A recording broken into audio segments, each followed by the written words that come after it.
The sensitivity of the mixer to incoming sounds is set with the channel gain control.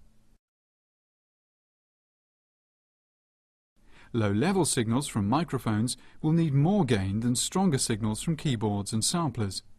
It's really important to get the gain setting right, because if it's too low, the mixer will be noisy, and if it's set too high, you could get distortion. And don't forget that you're not just dealing with one channel. If your gain settings are wrong on all of them, all the problems are added together in the final mix. The high-pass filter cuts out very low frequencies, but lets all the others through without affecting them.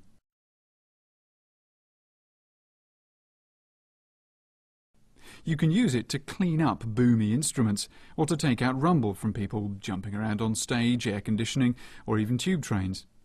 You probably wouldn't use a high-pass filter on a bass guitar or a bass drum. Used appropriately, a high-pass filter can make your mixes sound cleaner and less muddy. A mixer's EQ section is crucial to the mixing process because it has the power to completely change the character of the sound. But unless you want to use EQ as an effect, you should use it in moderation. The best EQ settings are always invisible to the user. EQ is normally split into bands, each controlling a range of frequencies. A simple two-band EQ is just like treble and bass control on a hi-fi amplifier. More sophisticated EQ sections have more bands. Small to medium mixers often have three-band EQ with separate controls for high, mid and low frequencies and the ability to move the mid-band so you can home in on the exact frequency you want to cut or boost.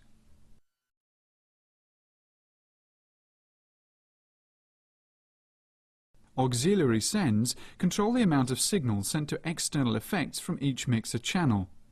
In a live setup, they're also used to set up a monitor mix, which is how musicians on stage get to hear what they're playing. You use the pan control to set the position of an instrument or microphone in the stereo mix. It's also used in conjunction with the routing selectors to send audio to group faders and outputs. The routing selectors determine which of the mixer's outputs or subgroups a channel's audio is sent to. Routing switches are normally used together with the pan controls, which send audio proportionately to odd and even subgroups. The solo button is used when you need to hear what's going through a single channel in isolation.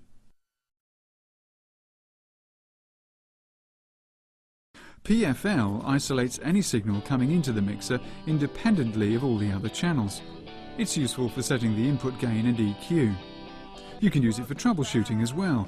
If there's something nasty in the mix, you can use PFL to find where it's coming from. PFL solos the sound before it goes through the fader, which means that the level you hear is not linked to the position of the fader and doesn't change when the fader moves. Channel mute turns the channel on or off. It's a good idea to mute a channel when it's not in use, especially when it's connected to a live microphone. For live theatrical work, you can pre-configure different scenes on channels and mute them until they're needed.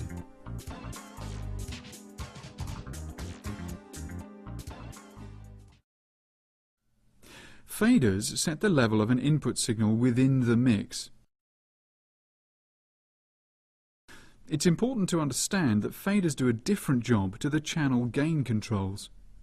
A gain control deals with a very wide range of signal levels and makes sure that approximately the same amount of signal comes into each channel strip. The fader adjusts the level of audio relative to the other channels. You shouldn't use faders to compensate for a weak input signal. There's a useful rule of thumb here. Aim for unity gain throughout the mixer. In other words, the mixer isn't an amplifier.